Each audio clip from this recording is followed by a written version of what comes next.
Alright, here we go. We are going for a Dear Esther Landmark Edition speedrun.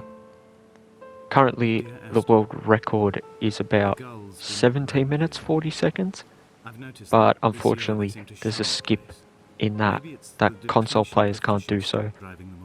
No world record for me, but I still can get the world record on console, so we're just going to be going for that today. If you guys do go to enjoy this speedrun, then consider subscribing and leave a like, and let me know what other speedruns you want to see me do next.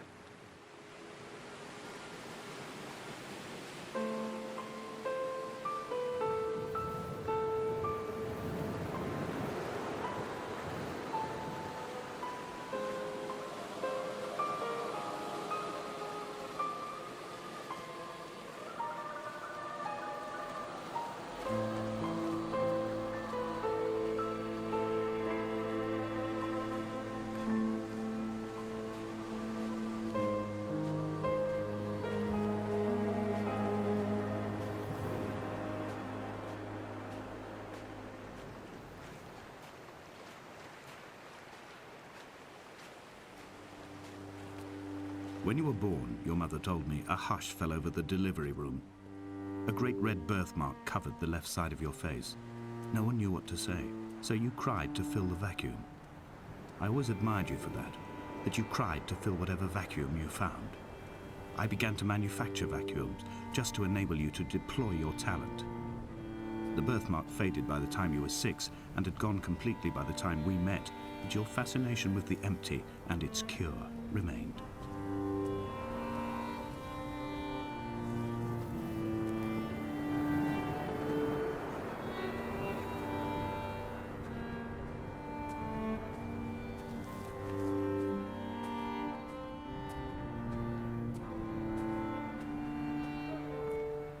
Reading Donnelly by the weak afternoon sunlight. He landed on the south side of the island, followed the path to the bay and climbed the mount. He did not find the caves, and he did not chart the north side. I think this is why his understanding of the island is flawed, incomplete. He stood on the mount and only wondered momentarily how to descend, but then he didn't have my reasons.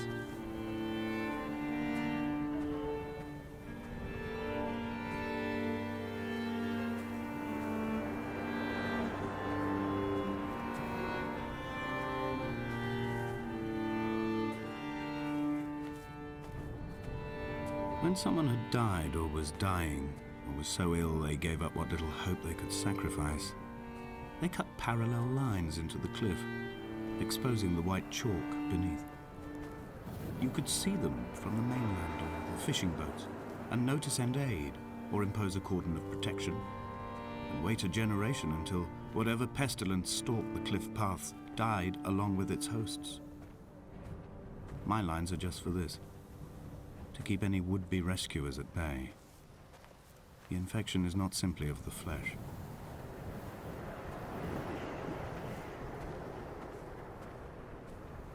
We are not like Lot's wife, you and I. We feel no particular need to turn back. There's nothing to be seen if we did. No tired old man parting the cliffs with his arms. No gifts or Bibles laid out on the sand for the taking. No tides turning or the shrieking gulls overhead. The bones of the hermit are no longer laid out for the taking. I have stolen them away to the guts of this island, where the passages all run to black, and where we can light each other's faces by their strange luminescence.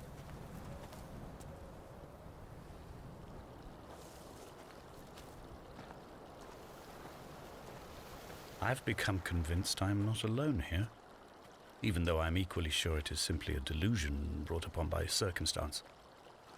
I do not, for instance, remember where I found the candles, or why I took it upon myself to light such a strange pathway. Perhaps it is only for those who are bound to follow.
there we go.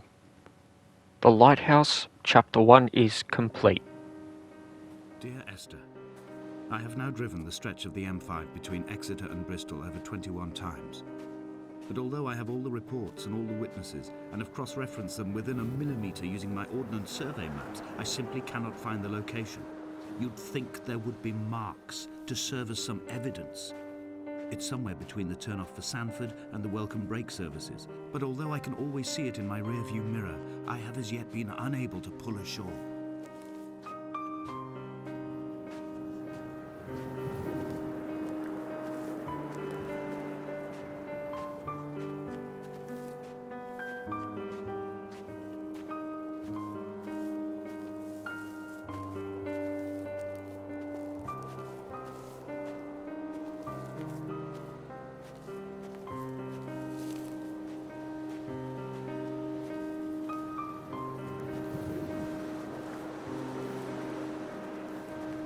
I had kidney stones and you visited me in the hospital.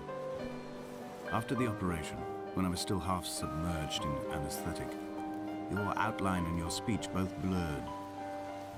Now my stones have grown into an island and made their escape, and you have been rendered opaque by the car of a drunk.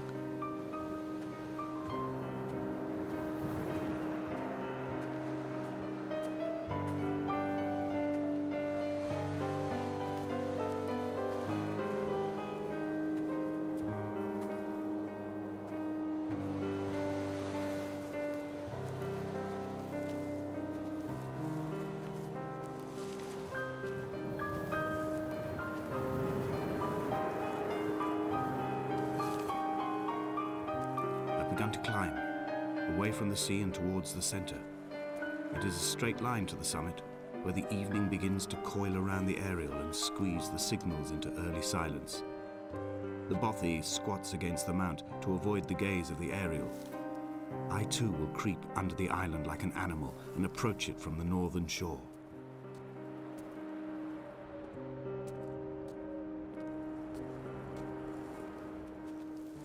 Alright, so this bit here is a bit of a skip where you can just go down like that, down the cliff. It has to be that specific spot, otherwise it'll just respawn you back up. Even though he'd been dead nearly 7 months, his body had been frozen right down to the nerves and had not even begun to decompose. All around him small flowers were reaching for the weak sun.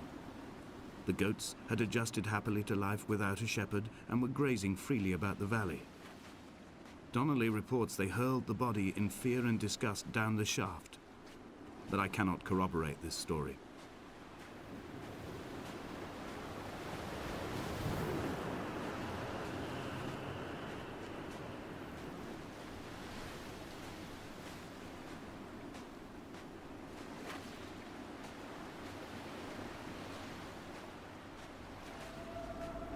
Climbing down to the caves, I slipped and fell and have injured my leg.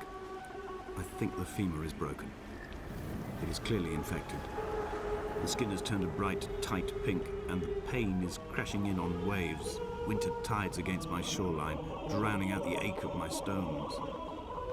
I struggled back to the bothy to rest, but it has become clear that there is only one way this is likely to end. The medical supplies I looted from the trawler have suddenly found their purpose. They will keep me lucid for my final ascent.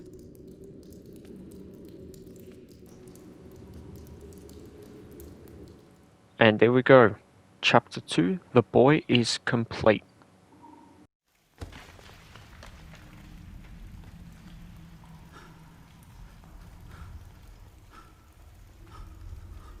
From here, this last time, I have understood there is no turning back.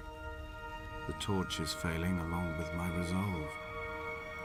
I can hear the singing of the sea creatures from the passages above me, and they are promising the return of the gulls.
If the caves are my guts, this must be the place where the stones are first formed. The bacteria phosphoresce and rise, singing through the tunnels. Everything here is bound by the rise and fall, like a tide. Perhaps the whole island is actually underwater.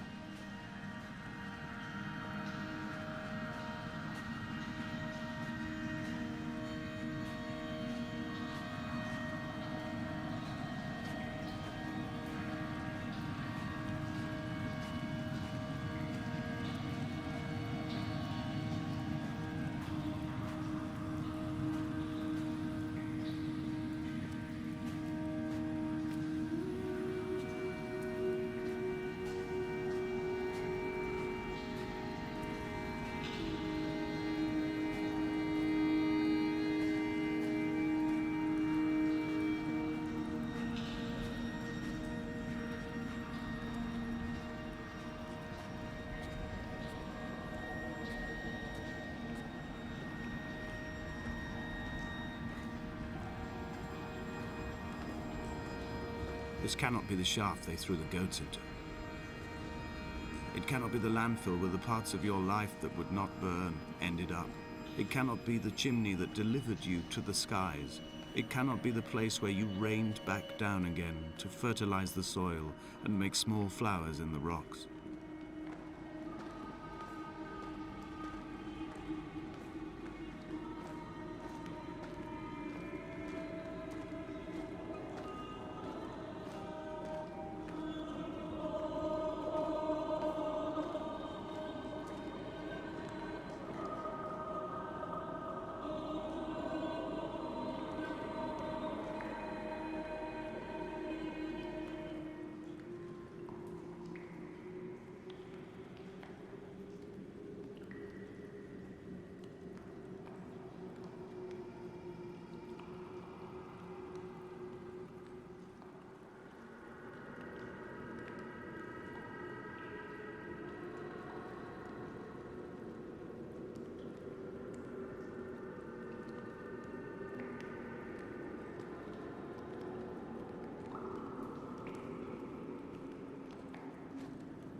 Alright, there we go. The caves chapter 3 is done.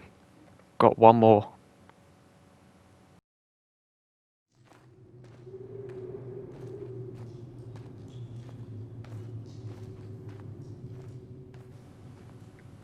So this is the very last one, the beacon. I think this is to be honest, this is probably my favourite one. I really like this game at night time. You know, there's not much to do in this game, but you know, the scenery makes me enjoy it. I sat here and watched two jets carve parallel white lines into the sky. They charted their course, and I followed them for 21 minutes until they turned off near Sanford and were lost. If I were a gull, I would abandon my nest and join them. I would starve my brain of oxygen and suffer delusions of transcendence. I would tear the bottom from my boat and sail across the motorways until I reached this island once again.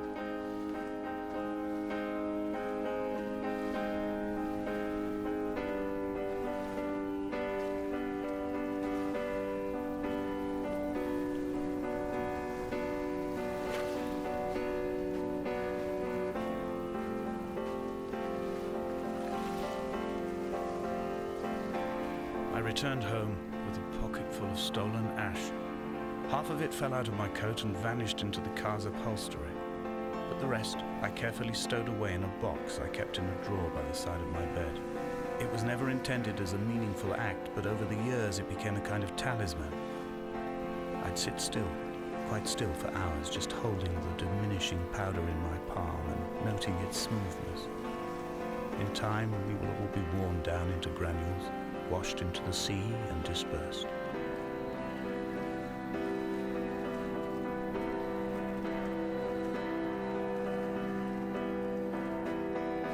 There were chemical diagrams on the mug he gave me coffee in, sticky at the handle where his hands shook. He worked for a pharmaceutical company with an office based on the outskirts of Wolverhampton. He'd been travelling back from a sales conference in Exeter, forming a strategic vision for the peddling of antacid yogurt to the European market. You could trace the connections with your finger, join the dots, and whole new compounds would be summoned into activity.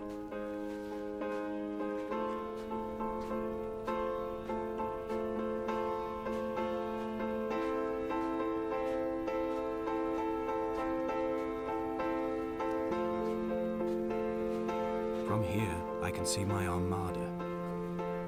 I collected all the letters I'd ever meant to send to you, if I'd have ever made it to the mainland, but had instead collected at the bottom of my rucksack, and I spread them out along the lost beach. Then I took each and every one, and I folded them into boats.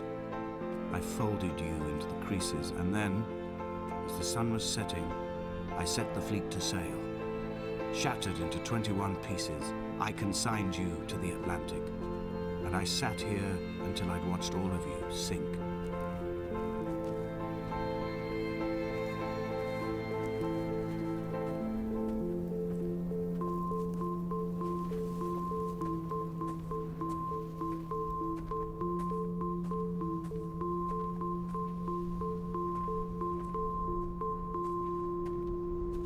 I will drag my leg behind me.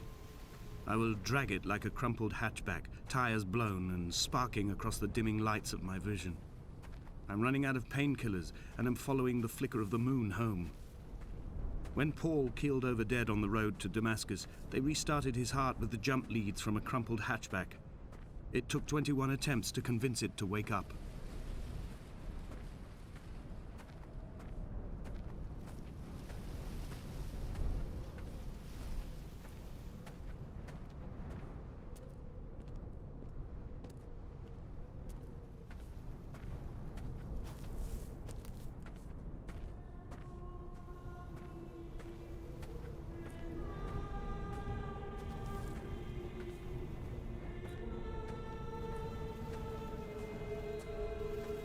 I've begun my voyage in a paper boat without a bottom. I will fly to the moon in it. I've been folded along a crease in time, a weakness in the sheet of life. Now you've settled on the opposite side of the paper to me.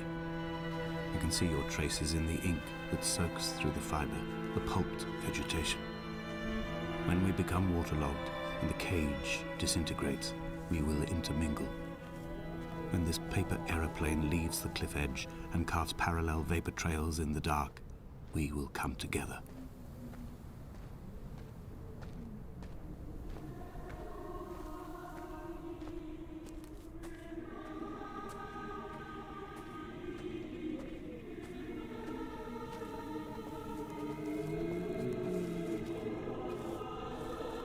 If only Donnelly had experienced this, he he would have realized he was his own shoreline, as am I. Just as I am becoming this island, so he became his syphilis, retreating into the burning synapses, the stones, the infection.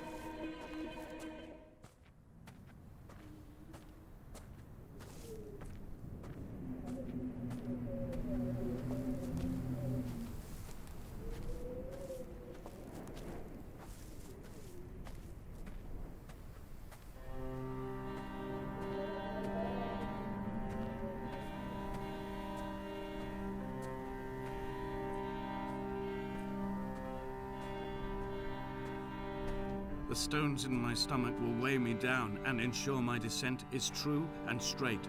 I will break through the fog of these godforsaken pills and achieve clarity. All my functions are clogged, all my veins are choked. If my leg doesn't rot off before I reach the summit, it will be a miracle. There are 21 connections in the circuit diagram of the anti-lock brakes. There are 21 species of gull inhabiting these islands. It is 21 miles between the Sandford Junction and the turn-off for home. All these things cannot, will not be a coincidence.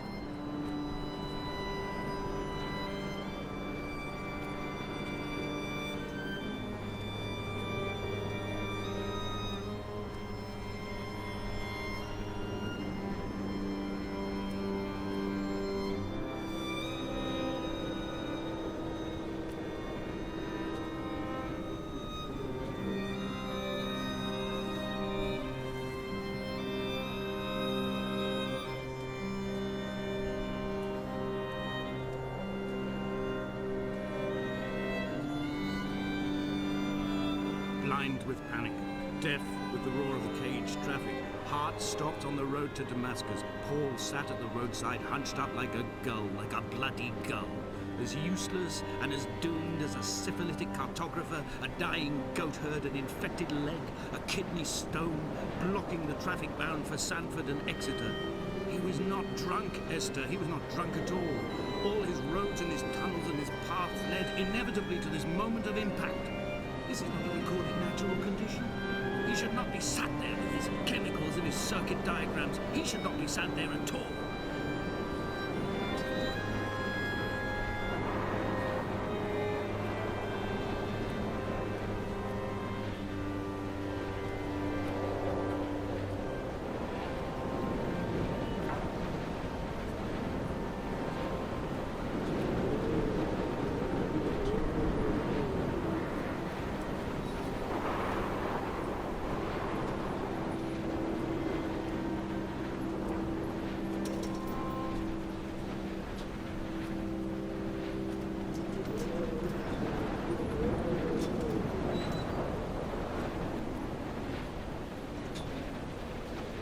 I am the Ariel. In my passing, I will send news to each and every star. Dear Esther, And there we go. I have burned the I got a final time of 26:41. My heart is So red, I think and a that black might be line etched on the paper console all world over this record, boat so I'll take that.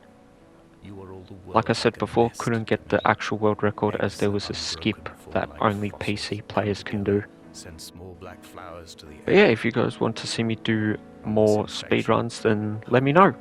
From this island, And apart from that, from this hope you grave, enjoyed. Take care. love